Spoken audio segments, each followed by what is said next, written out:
অধ্যক্ষ মহোদয় প্ৰথম প্ৰশ্নৰ মই উত্তৰ দিলো যে মুখ্যমন্ত্ৰীয়ে হত্যা বুলি কেনেকৈ গম পায় মুখ্যমন্ত্ৰীয়ে হত্যা বুলি মোক এছআইটিয়ে কোৱা নাই এই হত্যাকাণ্ড it is a case of murder from very third day যিমান বেইল এপ্লিকেশ্যন যিমান ৰিমাণ্ড এপ্লিকেশ্যন যিমান আজিলৈকে কোৰ্টত আদান প্ৰদান হৈছে গোটেইটো সেকশন 103 ৰ ওপৰত হৈছে আৰু এই বিষয়টো বিৰোধী পক্ষই আজিলৈকে গম পোৱা নাই তাৰ পৰা মই অনুভৱ কৰো যে বিৰোধী পক্ষৰ গোটেই ঘটনাটোৰ ওপৰত সম্যক ধাৰণা হোৱা নাই নহলে অন্তত কোৰ্টত গৈ আমি কাষ্টডি বিচাৰা ফৰৱাৰ্ডিং ৰিপৰ্টখন বা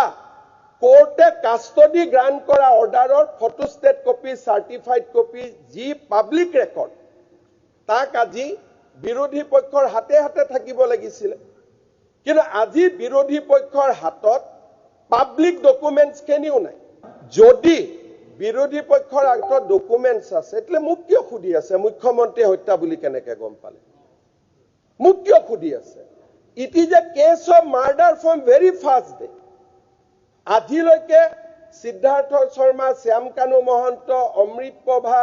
শেখৰ জ্যোতি তেওঁলোক যে জেলত আছে তেওঁলোক মাৰ্ডাৰ কেছত জেলত আছে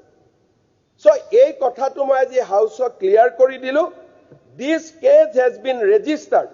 so that কোনো কনফিউজন না থাকে